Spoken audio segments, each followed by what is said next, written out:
Thomas's day off. The engines on the island of Sodor were always very busy. They liked being busy. And no engine liked being busy more than Thomas. But sometimes, Thomas also liked to have a day off. A day off means relaxation. One autumn morning, Sir Topham Hatt came to tend the sheds. He had important news.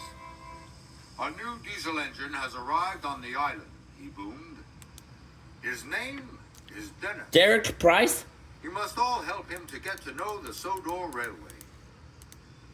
And Thomas, added Sir Topham Hatt, you have been working very hard. Today, you can have a day off. Thomas was very pleased. First, I will have a long washdown, Thomas chuffed cheerfully. Then I shall go to Bluff's Cove. Means the beach. Then I shall go to Bluff's Cove.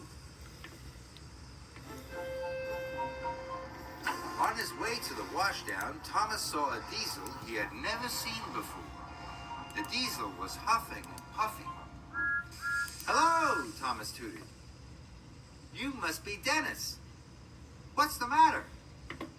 These troublesome trucks are too troublesome. I can't shunt them. These troublesome trucks are too troublesome. I can't shunt them. It's my day off, whistled Thomas, but I'll help you. This made Dennis very happy. Welcome to Kaya, Derek Price. Dennis watched Thomas biff and bump the troublesome trucks into line. Bump the troublesome trucks into line.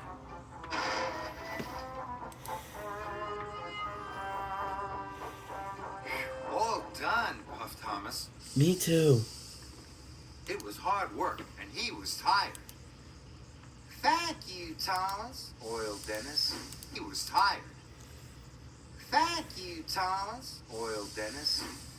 And he watched Thomas chuff away. Soon, Thomas was covered in bubbles. Shiny and bright, Shiny and bright. That's what I'll be to start my day right, he chirped cheerfully. Dennis wasn't cheerful. Dennis wasn't cheerful. Dennis was lazy. He didn't want to deliver his freight cars of tiles. Dennis was lazy. He didn't want to deliver his freight cars of tiles. Very lazy. Then he saw Thomas. Dennis had an idea. He would ask Thomas to help him again. Help! Help! Dennis called weakly. Thomas slowed down. I don't know how to get to the schoolhouse, Dennis groaned. I don't know how to get to the schoolhouse, Dennis groaned. Don't worry, Dennis, Thomas puffed. I'll show you the way. Dennis smiled. His trick had worked. Oh boy. So Thomas showed Dennis the way to the junction. The schoolhouse is further along that track, wheezed Thomas. Dennis watched Thomas puff away. Dennis had wanted Thomas to take his freight cars for him. Suddenly, Dennis had another idea. He blasted his horn again. Then again. He blasted his horn again. Then again. Thomas heard the noise. He was worried. Dennis watched Thomas come back. His new trick had worked. Now Dennis would pretend to have something wrong with him. Help, Dennis cried. I'm overheated. You'll have to shunt those freight cars for me. Already? Thomas knew it was his day off, but he still wanted to help. Don't worry, puffed Thomas. I'll find another engine to help you. On my way to Bluff's Cove. Dennis was cross. He wanted Thomas to shunt his freight cars. Dennis decided to leave his freight cars.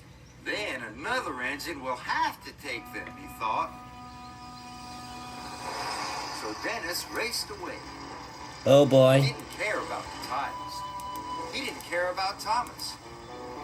All he cared about was getting far away from his work. His wheels were spinning faster and faster. Then there was trouble. "Help!" called Dennis. "Help! Help!" But this time, there was no one there to help. "Help!" But this time, there was no one there to help. Thomas arrived at a signal. Percy has some important news. The workmen are waiting for Dennis to bring the tiles to repair the school roof. The children can't go to school until it's mended. And no one knows where Dennis is, Percy added. "I do," wheezed Thomas. "He's broken down. I must go back to help him right away." Thomas quickly found Dennis. Thomas was very surprised. "I thought you broke down at the junction," wheezed Thomas. "And where are the freight cars of tiles?" Dennis looked very shamefaced. "I tricked you," said Dennis quietly. "There was nothing wrong with me at the junction. I just didn't want to pull those heavy freight cars.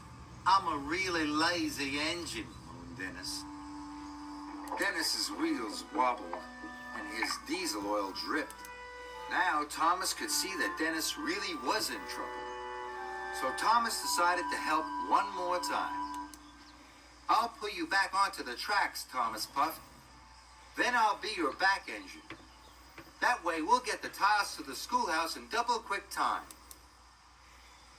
Dennis smiled his biggest smile ever.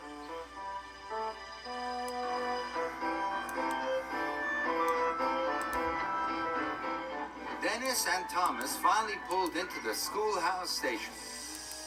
Sir Topham Hatt was waiting.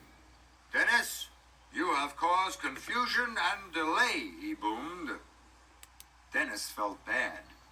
"Thomas has shown me that being a really useful engine is much better than being really lazy," Dennis wheezed. Sir Topham Hatt was pleased. Thomas was pleased too. "Thank you, Thomas," Dennis hooted. "From now on, I will try to be a really useful engine." Thomas said,